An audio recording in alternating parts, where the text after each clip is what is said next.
heard in school that all the Jews were bad and I'm going out to kill all the Jews. My father took out his belt, and for the first time in his life, he used it on me. It became employed in another fashion with the belt. So that was my experience with Jews. So I've got the Catholics there, the Protestants, the Jews, the Arabs, etc. So you could imagine my feelings about organized religion already and about how God was treating me, etc. Anyway, I went to a nice little school, Belgian school. Fridays we'd go to milk farms and we'd milk the cows and all, and drink it fresh over there without any stuff inside it to ruin the taste and everything else. And that was kind of nice. And in Brussels, one day we passed a black man, the first black man we had ever seen. We didn't know about Belgian Congo or anything like that. We followed him, a bunch of us kids, for blocks, looking at him, sideways, front, rear, etc. And finally somebody stopped him and we asked him where he was from. And he said, Belgian Congo. He was a businessman down here to talk about, his country and our country like that. So that was my first experience with a dark person like that. We also had Tziganas come once a year. Tziganas, you're familiar with it? No. Sure, tell us. What are Tziganas? Gypsies, exactly. I'm sorry. Once a year they would come rumbling with their wagons with the huge wheels and the horses, and they would be dancing in the street, and they wore those beautiful, colorful outfits and all, and they always gave us slices of bread with confiture, I called it, with strawberry jam, all kinds of jams on top of it. I'm giving you some happy stuff in Belgium that was happening at that particular time to me then. We went to a shul over there that was built in 1888, synagogue. And during the holidays, we had the privilege of hearing Wiesel Schmidt. I don't know if anybody here knows who Joseph Schmidt is. It's amazing. The greatest tenor who probably ever lived. The problem was he was 5'2" or 5'1", and they couldn't put him in the Metropolitan next to the Brunhilde that they had over there. These gigantic women they thought needed to be the stars with it. He had a wonderful career in German, that was his language, and he made a lot of movies. Unfortunately, he developed some lung disease, and they sent him to Switzerland, and because the Nazis were in charge, they wouldn't allow him to be cured, and he died at age 39. Great voice. If you do nothing else today, look up Joseph Schmidt, tenor, and you'll get even some of his movies in there. Unbelievable. You will be one of the few who knows about it and be able to talk about it regularly on that. Yeah, we went to the dentist. That was an experience. 2 long rows of chairs. They gave us paper hats, I guess, to make it look, like a holiday. And then they got to work on our teeth. No Novocaine, nothing. So you could hear the screaming from one chair to another, to another, to another. It was about 20 or 30 kids like that at one time screaming their heads off. But we did get our teeth fixed. So when I came to America, the first thing I saw when I went to my dentist there is the sign I never forgot. If you will be true to your teeth, they won't be false to you. Okay? So that's the dentist. Tablecloth at Christmas time. We used to see people, we'd bring in tablecloths, put it on our desk, and the next day, same thing with Easter, it would be filled with presents for the kids. Catholics, Protestants, it didn't matter. It was kids, and we were getting all these little things. This was Belgium, a peaceful country that never made war with anybody, but it got into trouble a lot on that. We had one escalator in the whole country in Brussels, and it was in the biggest store in Brussels, l'Innovation, the Innovation was the name of the store, and it was one there, and every school went to that thing before Christmas, and every school, the kids would go up the escalator, and they'd meet with Santa. There was only one, not like in New York, you got 20,000 Santas now. And they're not giving you anything, they're asking now. It's a whole new world that we live in over here. So, and they would ask you and give you a little tchotchke, whatever it was. And that was kind of nice. I'm remembering so few things about Belgium that I hang on to them because there's so few the memories. The rest of it hides a lot of it then. Every corner had an accordion player because every corner had a bar and wonderful beer. One of the greatest beer-making countries in the world. So that was nice. I still partake in their beer once in a while. My brother and I, there were two of us. My brother's now 88 years old, and he lives in Japan, and he is in a retirement home. What do they call it? A nursing home. Who? He's in a nursing home. It's a nursing home because he's having a lot of psychological, emotional problems. I think he never worked out what happened to us in Belgium, in France, and in Casablanca. So he's paying the price now for never having done anything about it. And it's very sad because we no longer connect.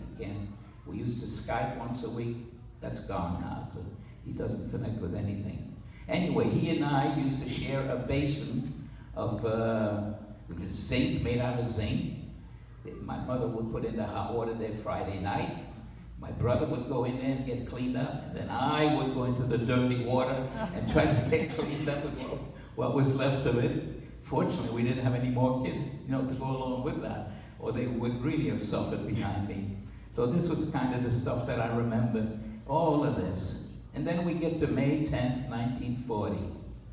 May 10th, 1940. School is out. They tell us it's a Friday. They say, don't go to school today. They have given us gas masks. Now remember, we're kids, sure, like this young man here, that young man there, and we have gas masks around our necks that are half of our weight. And we carry these around because we remember that the Nazis, who were now on the warpath, had invaded several countries already. They were gassing people also, so they wanted to protect us, so we carried gas masks with us. 4 days of that. And the train was bombed, etc. A few little things that happen as we go along.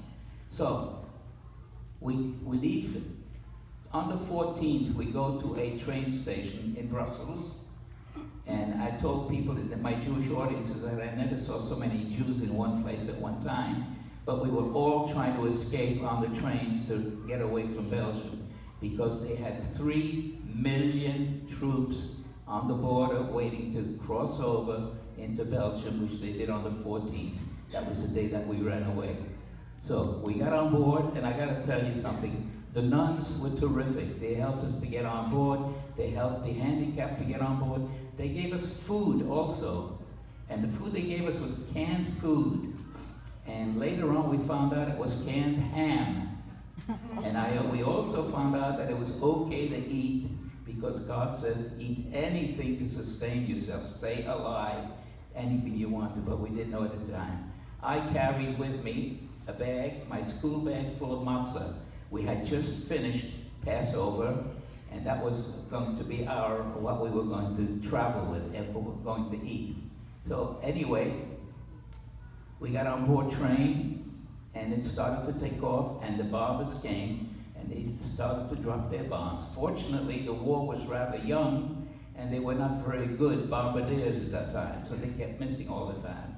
And I have my autobiography. It's called 9 Knockdowns, 5 Miracles, because that was the first miracle that happened, is that they didn't get us, they missed us.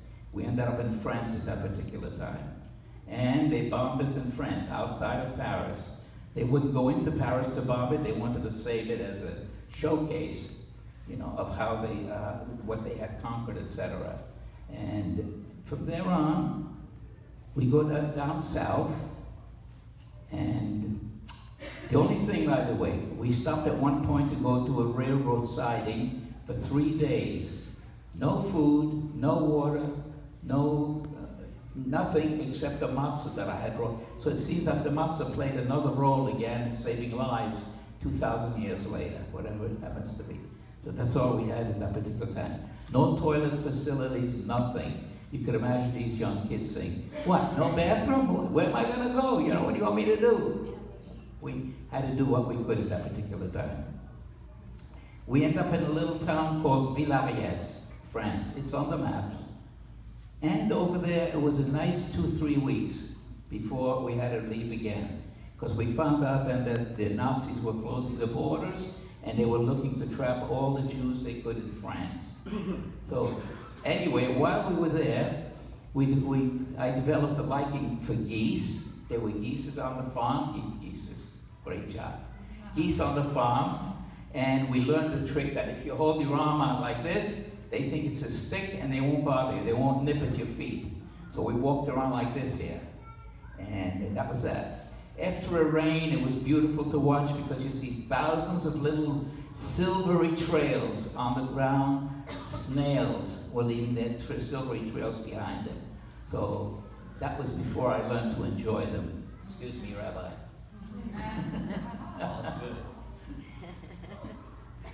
Anyway, peaches. We had peaches on the farm. It had been abandoned by the owners because they knew they were Polish, and they knew that the Nazis had already finished with Poland, and they were looking for the Poles as well. They were looking for my father also, who was a Czechoslovakian soldier who had been a soldier there. So they were always looking first for the armed conflict, to eliminate them as much as possible. So then we had peaches, and what I remember about peaches is they were enormous.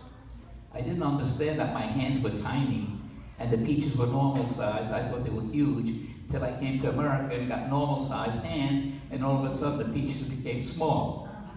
Interesting way to grow them. Anyhow, so when we found out we had to leave, we crossed over, and by the way, we traveled by anything we could. We used buses, trains, we used cabs, we used anything that would move, a horse and carriage, whatever you wanted, to get away, because we traveled over 1,000 miles from Belgium up north, from Brussels, all the way down to south of France is over 1,000 miles.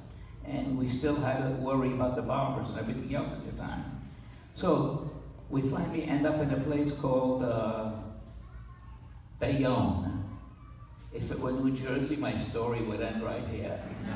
It was Bayonne, France. In Bayonne, France, they were getting ready, the Jews were getting ready to escape from there, not to be caught in the trap. So we got on board a ship, and the purser came over to us, and he said right away, Mr. Wiesel, we have 1,600 passengers here, refugees, and they brought their own food. You can't come in here without bringing your own food. So my father, mother, and a friend of my father's who was with us on this trip, and my brother and I, we got back on the dock, and the ship sailed without us. So some people say, oh, how sad. And I say, miracle. Remember, miracles always. So we took a ship, a scow, really, a salvage ship, whatever you call it, garbage scow thing. We took whatever they had, and we started out for North Africa. The reason we did that is because the Nazis were sinking everything going north from France, going across the channel, and going across from us, they were sinking with their little submarine packs. They had rat packs, they called them. 10 small submarines together, and they were like hounds coming after a rabbit. And they'd come after a ship, sink it, and keep going. And by the way, they sunk thousands of ships, American ships, not the Army, the Coast Guard ships that were helping now England with food and with arms and other stuff. They were sinking. So if you ever see a Coast Guard man, an elderly one, congratulate him for having lived through it, because we lost a lot of Coast Guard men that way.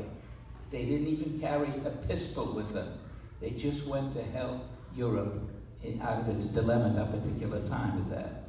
So we got on this little scow. 2 days out, we picked up the remnants of the ship we had been on 2 days before. Is that a miracle or not? We got off because we didn't have bread and cheese. That's what made us get off. We couldn't swim, so we wouldn't have made it with that. So that's another one of those, miracles. As we were traveling along in our little scow, behind us a big cruiser, French cruiser, was going like this. It ran out of fuel in the ocean. You believe this? You hear kids say, I ran out of gas. But running out of fuel, a cruiser in the ocean, it's kind of silly. So we tried towing it. Snapped the tows because we had a tiny little boat, and that was a cruiser. So we sent him a barrel of 55 gallons, whatever it is, of oil, and we could see in the distance Lisbon, Portugal, right there. And Portugal was a safe haven. Lisbon was a neutral part of the country, and they went on their way to become neutralized, which was good for them. They stayed out of the war the rest of the time. So we helped them along a little bit. After that, we got to Casablanca, Morocco. We stayed on board ship about 5-7 days, don't remember which, because they were afraid that we would be bringing communicable diseases to the dirtiest city in North Africa, Casablanca. It was unbelievable what it was over there. The Arabs, every fourth or fifth Arab, maybe every third, had trachoma. His eyes were pulled back so you only saw the whites of his eyes. It's a very communicable disease, and we had to really watch out not to catch that from them. And it was filthy. The place was, reeked with all kinds of things then. As a matter of fact, I did my research and we found 32 types of insects, spiders, arthropods, they called them, 32 types. And I know there were 32 because I got bitten by 32 of them. So I knew that they were right on target with the number. Anyway, meanwhile on the West Coast, another miracle was taking place that we're not responsible for. May 27, the Germans had managed to encircle 400,000 U.S. and British troops. Dunkirk. Anybody seen the movie yet? Did you like it? Was it inspiring? I think the story is better than the movie. Okay. Well, Churchill is the one who saved it. See Churchill, by the way, if you have a chance. It's out there right now. And his rhetoric saved the world, the nation, and all. And he got them they wanted to surrender. If they had surrendered the 400,000 to the Nazis, Europe would have been theirs already then. And Britain would fall by having no army left anymore. So his little speeches to the House of Commons and all that he spoke to really moved the country to action, and he deserves a lot of credit for that.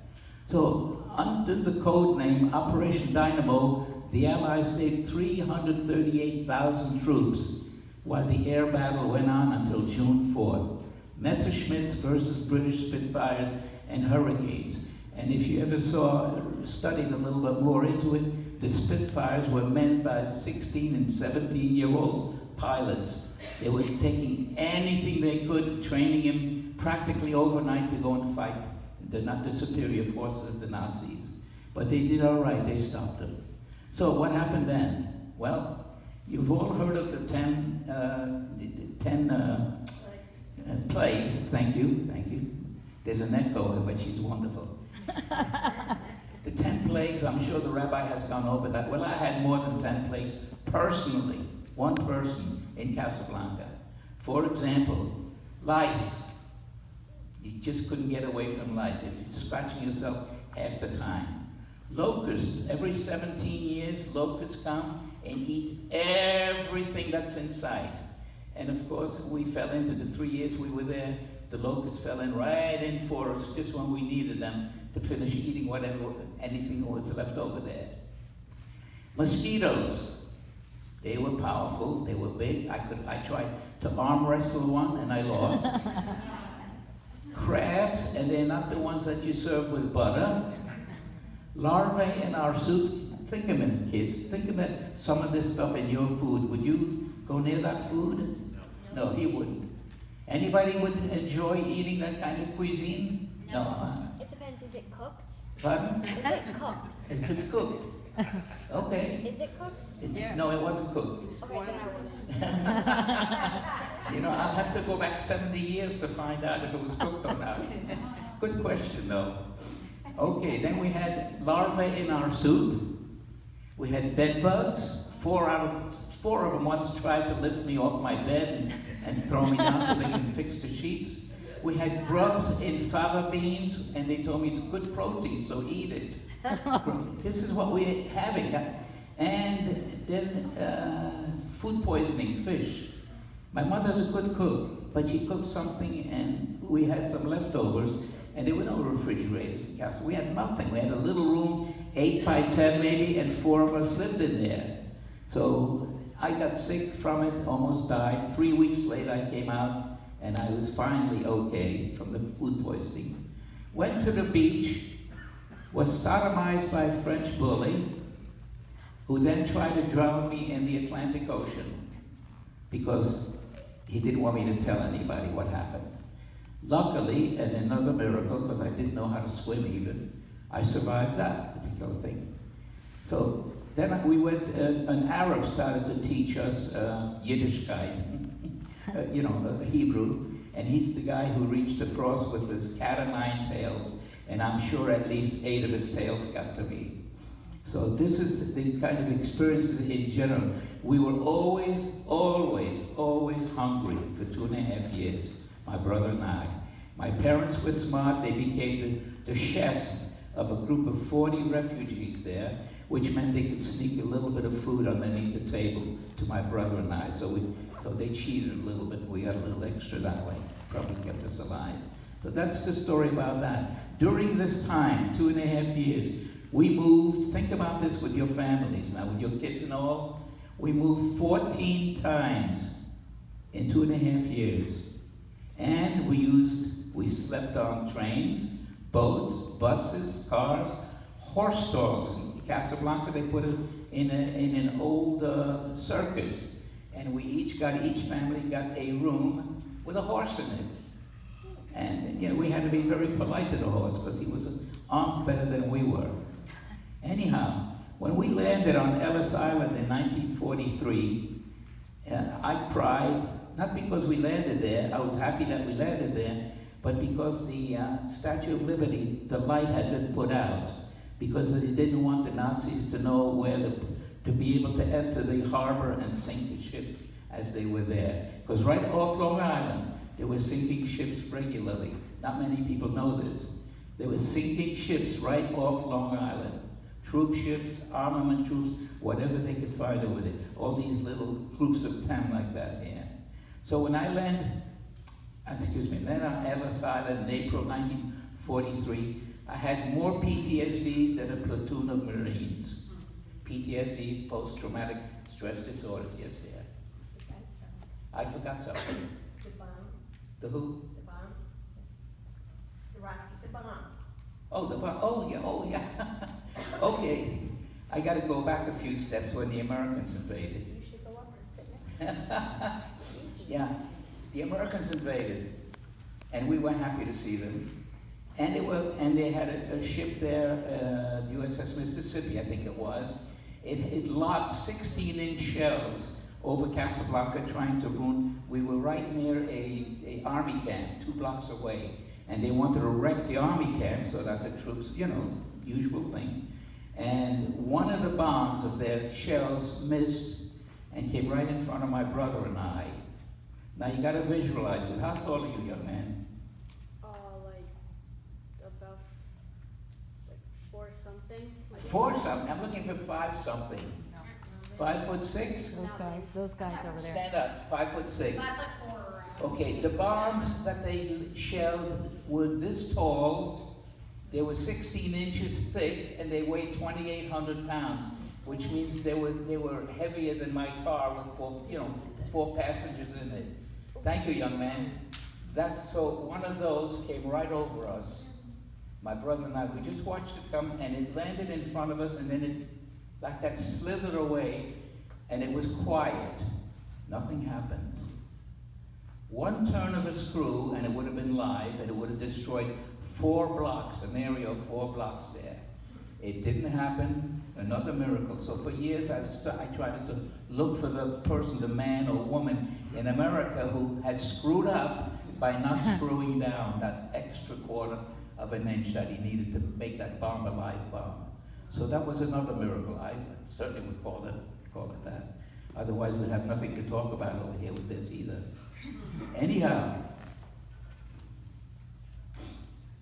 okay, my father Louis never spoke to my brother Irv and I about 8 siblings that he lost, and his parents, and his cousin, 4 uncles, and his whole family that he lost, their extended families, to the Nazi ovens. After he passed away, I decided the world should know about the Nazis. That's when I started speaking and writing about them. And finally, it couldn't stay quiet. It did not. So I did a little research, and this is what I found about, and this you will not see anywhere else yet. North Africa during World War II and the Nazis. Algeria, approximately 2,000 Algerian Jews were put to labor and concentration camps throughout Algeria, including the camps at Bido and Djella. They planned to construct a trans-Saharan railroad so that they could ship food and everything else to the troops to France.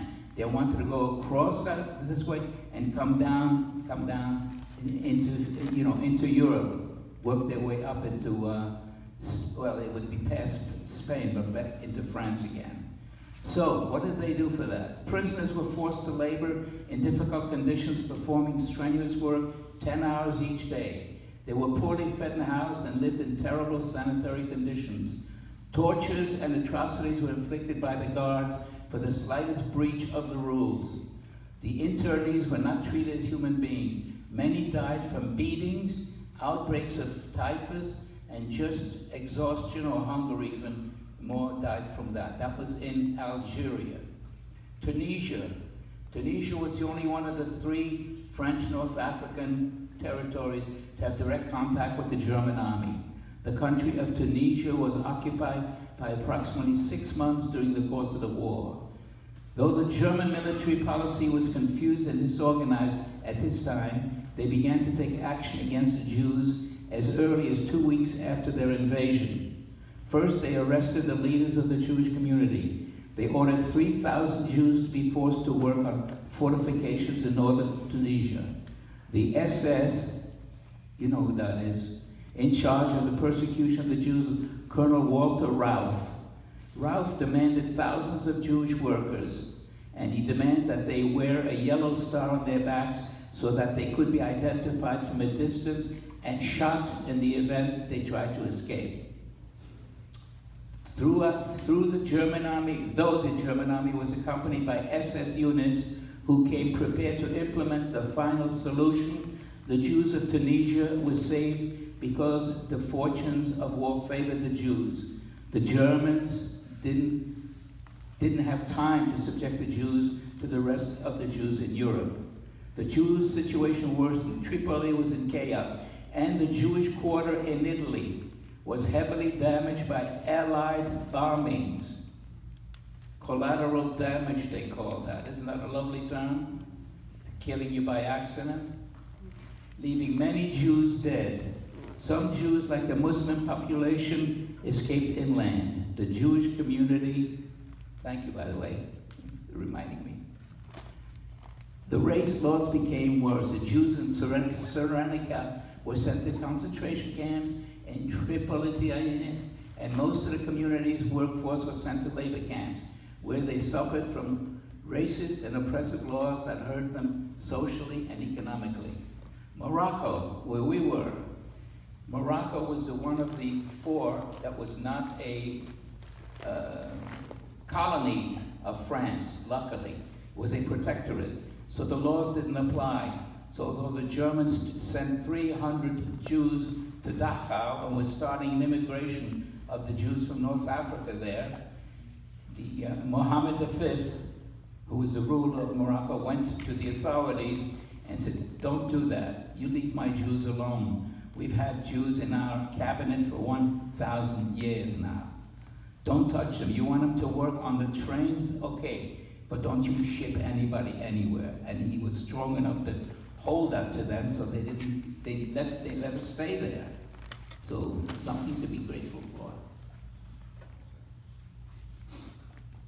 As in the rest of North Africa, approximately 2,100 Moroccan Jews were interned in work camps set up throughout Morocco.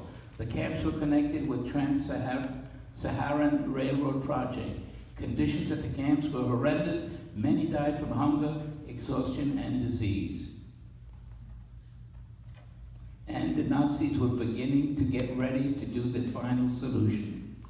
In North Africa, they brought in the ovens. They were getting ready to install the ovens now to do a duplicate of what was happening in Europe. The final solution aspired to destroy the Jews living in North African nations. Moroccan Jews performed forced labor under the Vichy French. The French soldiers killed thousands of Jews in the neighboring countries of Algeria, Libya, and Tunisia under the watchful eyes of the German command. Many thousands worked in labor camps, long hours, and very little food. That's what happened there. At one point, the German authorities deported 300 European Jews to Auschwitz for extermination. In November 1st, now this is I talk about miracles, but this is the biggest of all. I only found out about this one maybe 6-8 months ago, which blows my mind. I didn't do the research on it. November 1942, we were still in Casablanca. Announcements were pasted on billboards telling the Jews to be ready for departing Casablanca by the 15th of the month. A sixth miracle occurred. The United States and British armed forces invaded Casablanca. And this is what I'm celebrating today, 76th birthday of that happening. It was incredible. So, would you call it let's see, the Germans didn't know that the Americans were invading, and the Americans didn't know that the Germans were sending the Jews on to the camps. It was all, nobody knew anything, and yet the miracle came right in the middle and changed the whole. Through Operation Torch, my brother and I watched the dogfights as they battled the colonial French into surrendering. Everybody thinks the French are great. Hey, I love their wine, I love their cheese, and the Eiffel Tower is very pretty. That's it. Period. I'm no longer very friendly to French people, if they were in this at all. A sixth miracle, the United States invaded Morocco. Okay, I took care of that. They brought 102 U.S. ships, 10 warships, and 11 submarines. 5 days of fighting the French troops. Not the Nazi, not the German. The French troops. It's important we understand that. Americans fighting the French. Miracle number 7. The authority, oh wait a minute, that's what I just said. Okay. Now I get out of that one a little bit here. The Hebraic mortar blocks the foundation, is the foundation of American democracy. That was said by President Calvin Coolidge. John Adams said this about the Jews. I would insist the Jews have contributed more to civilized men than any other nation. I believe the fate has ordained the Jews to be the most essential instrument for civilizing the nations. They are the most glorious nation that ever inhabited the earth. That's John Adams, second president of the United States. Winston Churchill. Some people like the Jews and some do not, but no thoughtful man can deny the fact that they are, beyond any question, the most formidable and most remarkable race which has appeared in the world. We owe to the Jews a system of ethics. It's the most precious possession of mankind. This came from Winston Churchill. And I really urge you to see the movie. I think the guy plays him beautifully.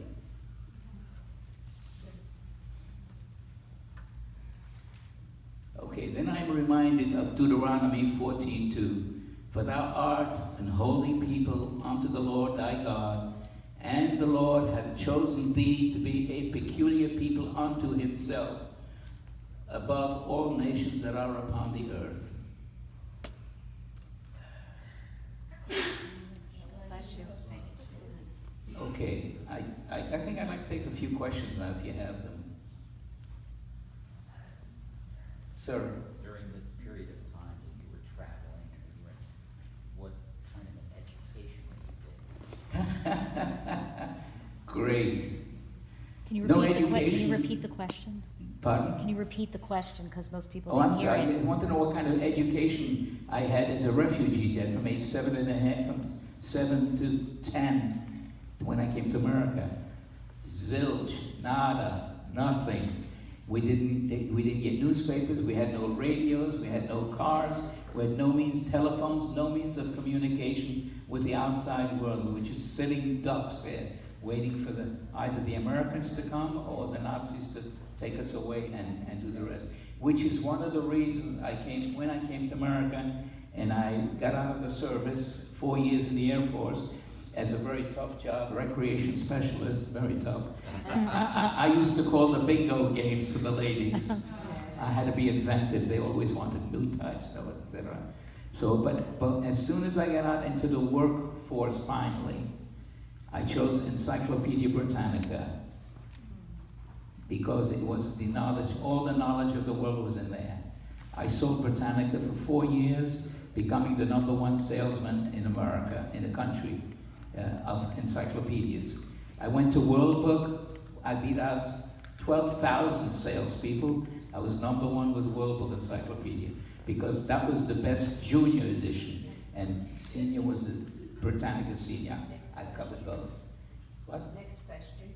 Next question. Hey, you ahead, yeah, Emma? Go ahead, Josh. No, behind you, Carol. Are you just scratching, or was there a reason for the scratch? Oh, Josh. Okay. Question. He does have a question. Are you friends with any? Can't hear you. Are you friends with any of your friends from when you were young? Are you still friends with any of your friends when you were young? Repeat, please. Are you friends with any of your friends from when you were young? Didn't have it? From No. Belgium. No, because most of them stayed. We went on our honeymoon. We went to Belgium and we went to Brussels. And it was a Saturday we went to the actual synagogue, 1888, that I had attended. And in front, they had in the wall, they had built a little opening and they had put a massive book in there. And you had over 30,000 names, all the Jews that perished in Belgium because of the Holocaust. And they wouldn't open the book up because it was Saturday. They had a big lock on it and wouldn't let us see it. Wouldn't let us take pictures even of the inside of the shul because it was Saturday. So that was nobody from the past. We know nothing from anybody. They either were destroyed or just went their own way some other place. Any other questions?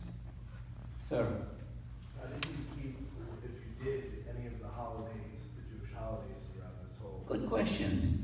We made friends somehow with some of the Arab Jewish families there. And in Casablanca, I remember one year it was Passover, and we went to their home, my brother and I, and we stayed with them and followed what they did for the whole week.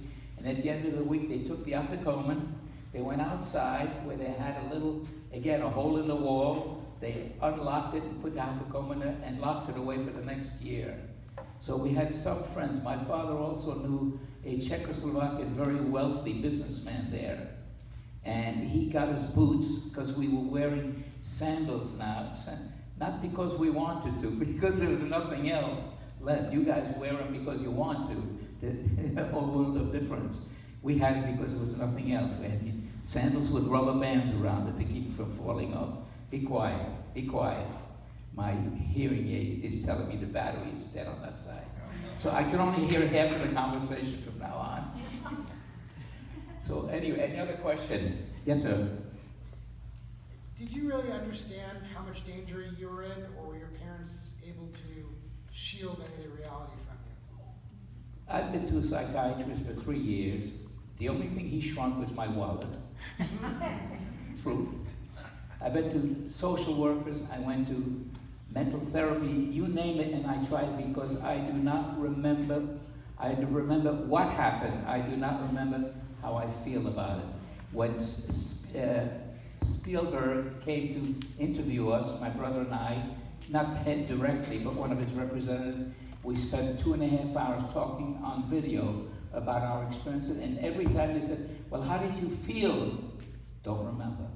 Still now, at age 85, don't remember feelings, anything about when the bomb started to fall on, whether I was scared, the next word. I was scared, or what happened, or we were afraid because we knew the Nazis we would see them in uniforms in Casablanca. They would be refueling their beautiful new cars and all. So we'd see them once in a while, and we knew they were in charge of our lives, literally. but I have no idea. It must have been a fear that is incomprehensible. I was 7, my brother was 9, and here our entire world was turned upside down overnight, and we didn't do anything. You know, the innocence again. So that's all I can tell you about that. You recognize that there were miracles that happened that kept you alive. No, not Is at that that only time. now? Not then. Not then. When I started adding them up, I realized I had more than 5 even. And I added the one about the invasion and all, and I realized that somehow or other, somebody was looking out for our family, and it made us go through all of that, through these 14 addresses in 3 years, thinking as a mother, and having to move 14 times, with all of this stuff. Once And three cultures, 3 different languages, it's unbelievable. Speaking? Turn around. Hard. Right here. Yes, sir. Right When the ship that you said that broke from the bombing, what parts of the ship did you see?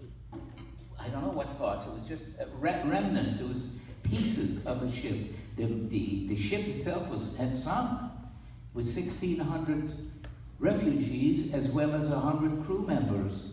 It had been torpedoed. When you saw it, were there like spaced out a lot or just all in one giant clump? You're asking me for something that I had a very quick look at as we went through it. Pieces here, pieces there, etc. And we found out later that was it. Even though it was a very dark time, what was your favorite? I'm sorry.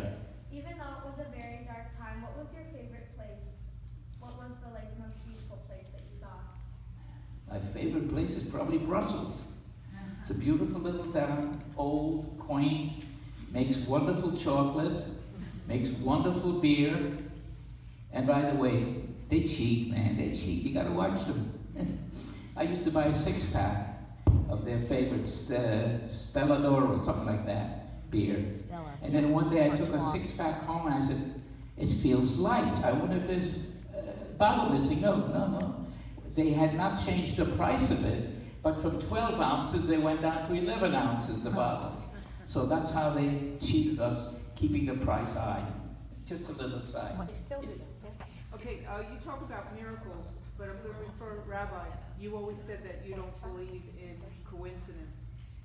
Divine intervention, that Jacques was able to survive and the miracles happen, or? Let me give you my definition, and you can answer. My definition of a miracle is when God hides behind a cloud and smiles. That's my definition of it. Now you can...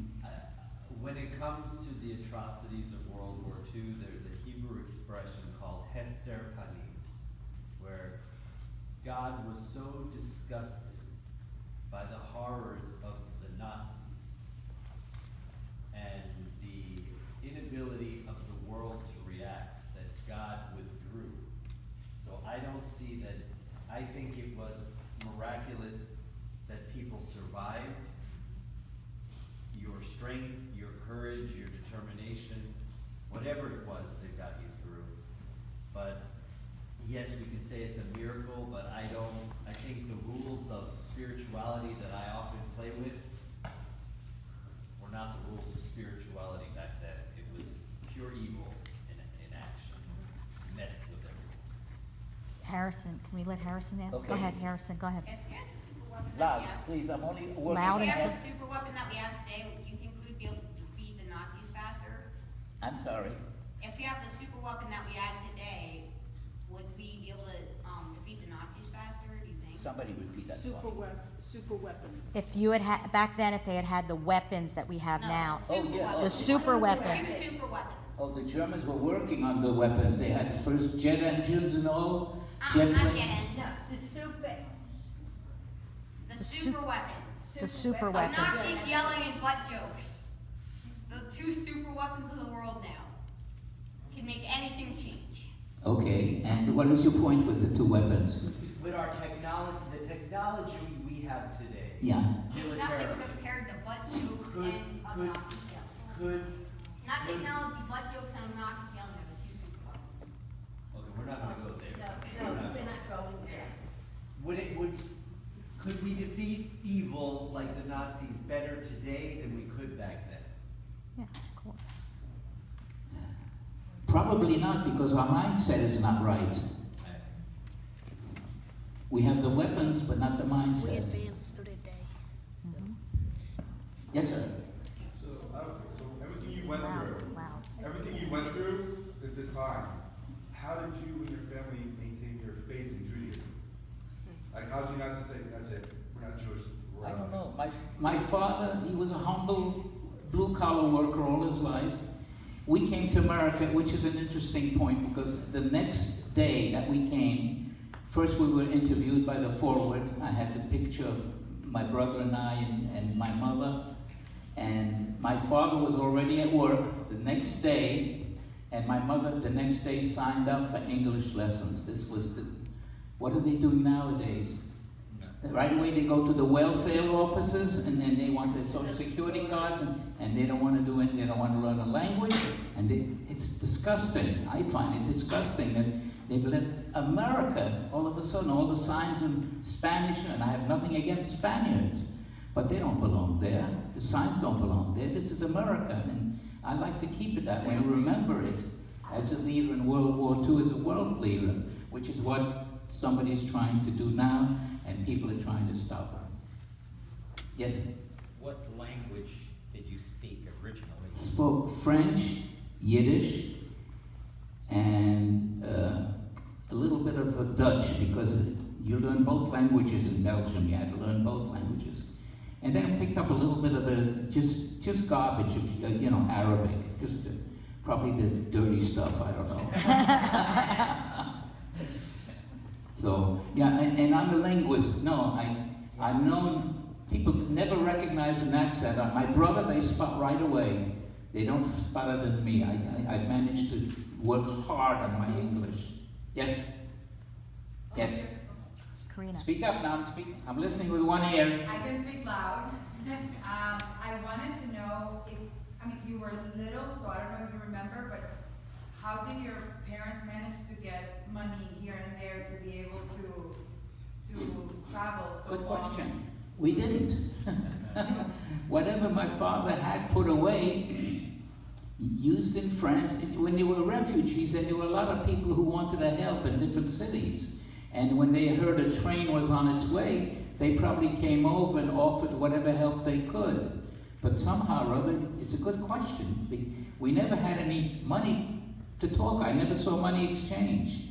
It was just mitzvahs were exchanged, if you want to put it that way. And I have another question. I know, once you were saved, completely saved, the war was done, would your parents ever talk to you about what happened? No, never. That's why my father never spoke of his family. My mother's family was living in Lower East Side. That's why we were coming to America. We were already on a visa before we were born, my brother and I.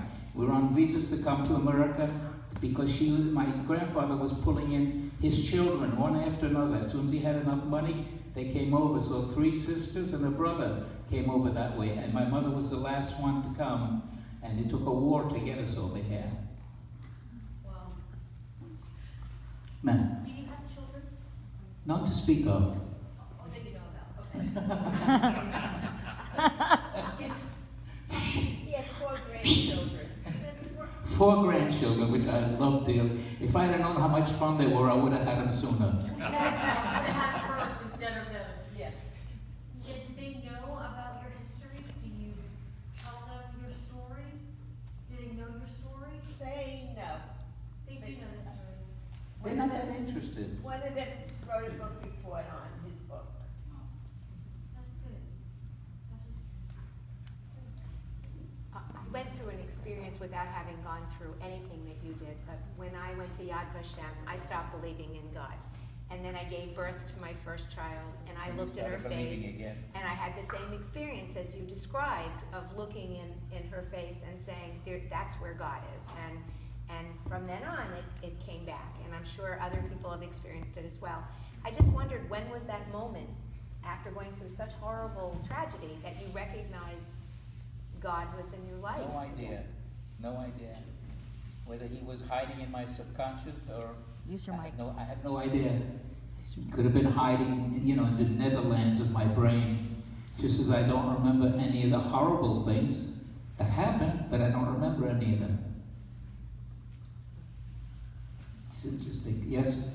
Do you think your brother, can you hear me? Do you think your brother is dealing with things now because he was older than you and he might remember more than you did?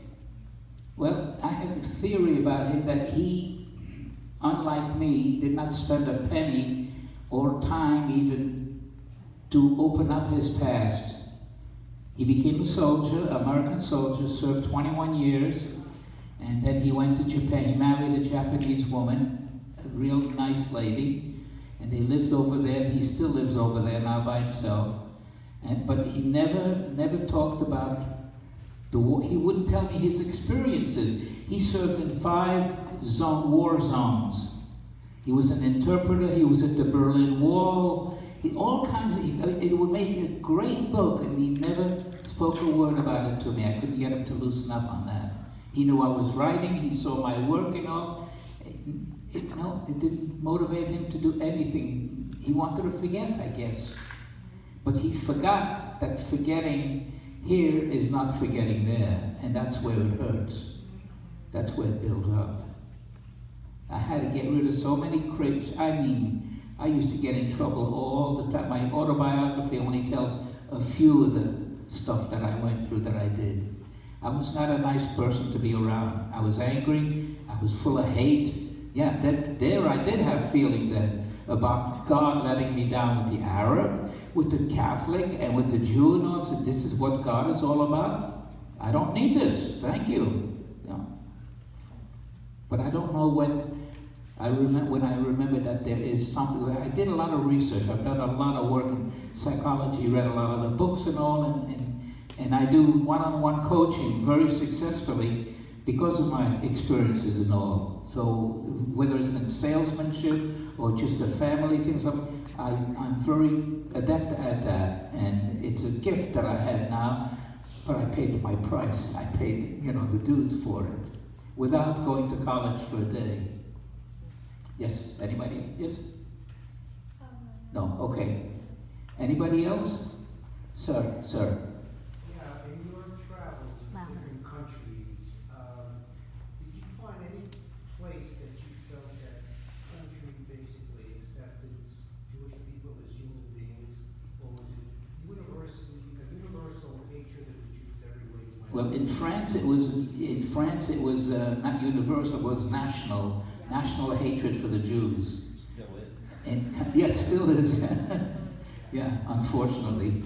In Casablanca, no, because Mohammed V was a good king, and he ruled fairly, and the Jews were treated fairly, and they were part of committees and companies, and they were professionals over there. They were respected.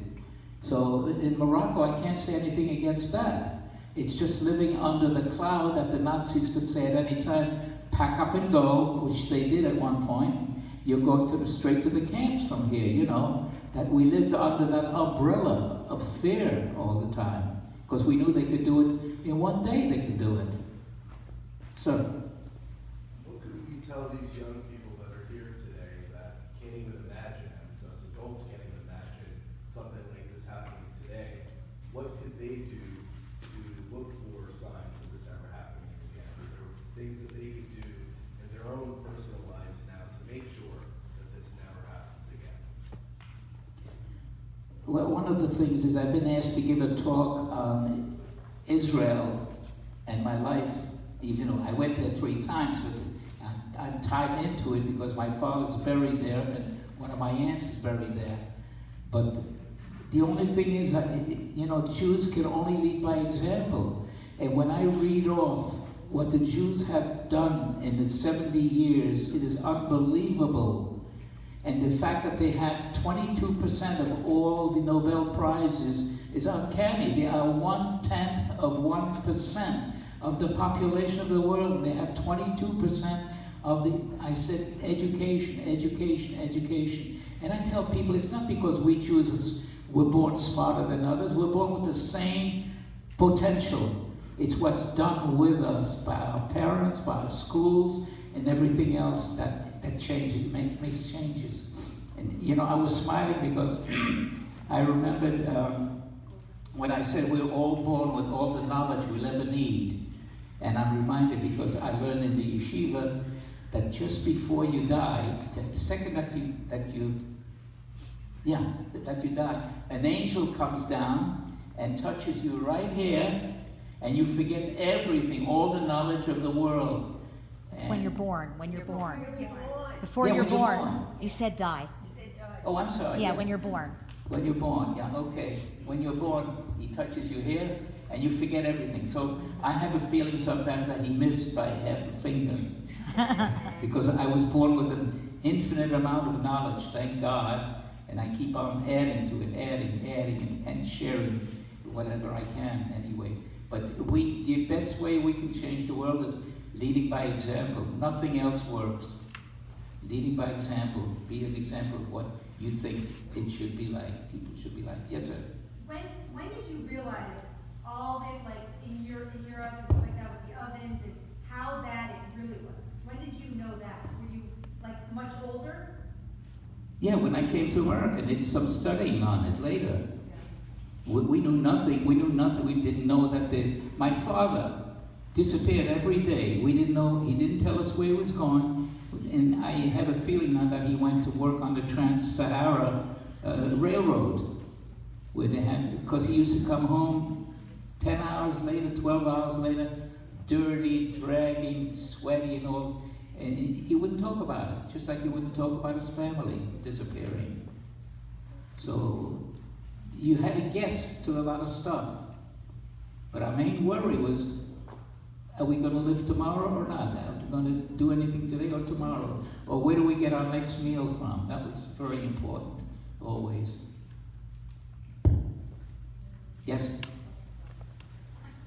Sorry, are you worried about how the world is going, that we have rising anti-Semitism, and it seems like a slippery slope, that we're seeing all that increase and, you know? I have taken the word worry out of my vocabulary completely, because worry does me no good at all. I'm concerned, very definitely concerned about it. Are you concerned also that I feel like the Jewish community also and Jewish kids, maybe they're afraid and they're not as outspoken?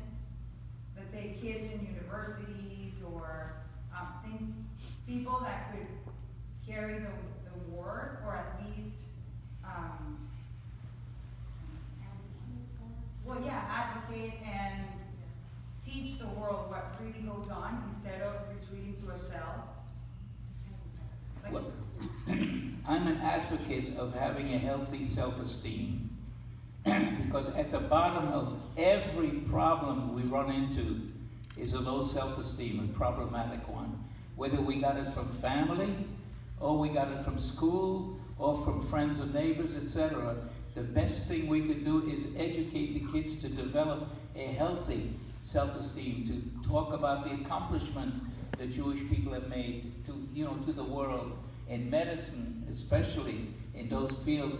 I just read again, as I did my research, that they have a special department to send out when there is a catastrophe anywhere in the world. They are the first to set up hospitals in Africa and in other places. They don't care what you look like or who you are. They just send them out there to do that. And that's part of the helping thing that I was taught, repair the world and help other people. Those are the two rules to go by. And this is what I try to live by. Not always easy, but it's there. But this self-esteem thing, my wife and I, we love to sit and watch people walk by at a mall or something, and I could point out the introvert, the extrovert, the ambivert, the pervert. They're out there. Well, they're out there, in big numbers. And I can point out the left brainer, the right brainer, etc. I know intuitively, just by the way they walk and the way they sit and the way they talk, they give away so much of themselves that way. And I've learned and I made use of it by being number one in 4 companies like that, beat out 15, 16,000 salespeople, because they don't know how to close, by the way. 19 out of 20, any group I speak to, business group, I give them a little sheet of paper with the 6 major closing questions. I ask them to fill it out. 19 out of 20 blow it. They don't know how to close, and they expect to make a decent living at it. I had no problems with it being number 1. I did not force anybody, did not use clauses. I opened up with questions always. Open up, open up, open up. Because that's the only way you find out where they're coming from, by asking questions. Not by showing how great a salesman or great, I'm going to show you a great presentation here. Nah. How can I help you? Where does it hurt? Tell me. I'll take care of the pain for you. Yes? No hand above sea level. Oh, okay. I was going to ask a question. I didn't hear it, I might be repetitive. But we're learning that Jewish philanthropy, people who want to donate their money, are not interested anymore in donating to the synagogue. They want to donate to causes that build Jewish identity. In your opinion, do you have any advice how we as educators and parents can start building a Jewish identity where they feel proud, they're not afraid on a college campus to say, I am a Jew, and be counted for? Do you have any thoughts on that? Well, number 1, how many of us have histories of the Jews in their home, in their library? How many know who Herzl is, for example, first president? How many of us, we don't look at the history of the Jews, but we certainly study in school all of the wars that the Catholics and Protestants and Arabs have put together. We don't study enough about ourselves first. Give us a foundation of pride in being a Jew that you can't touch, you can't cross over that. No matter what you say about me, you can't hurt us, because I'm very solid in my convictions and they're truth. I know this is a generalization, but you got to start somewhere. And a good book on Judaism, and read with the kids, read it and explain, and let them ask the questions and all. Get them interested, get them involved. Instead of those stupid games, they don't think anymore. They don't think. Yes. Thank you. Do you hear kids? Video games. Yeah, that's what you meant. Yeah, video. Yeah, that's been our bane. Yeah, yeah. Those things are horrible tools because they keep you from thinking. And that's the greatest miracle we have. Is what's up here. Separates us from the animal kingdom. If we put it to use. Anything else, folks? I'm here. Sir. Do you think the downfall of the human race will be... I'm sorry, speak up. Do you think the downfall of the human race will be social status? Because, social status used to be what you did, how much you did it, what you were like. Nowadays, it's how many people like your tweets. I'm sorry, what is the question? Do you think the downfall of the human race will be social status? Because in the past it used to be your accomplishments, but now it's how often you tweet. No, How many people like your tweet? People like your tweet. Sorry. Yeah, but you know what we're forgetting? There's a world out there and it doesn't tweet. We're always so ingrained, in us and our tweeting and etc. Yeah, there's a whole world out there that doesn't give a hoot about your tweets to begin with. And they think that, they think we're insane. When they look at our world now, there's the things we do and get away with. They think we're insane, and they're not wrong by far.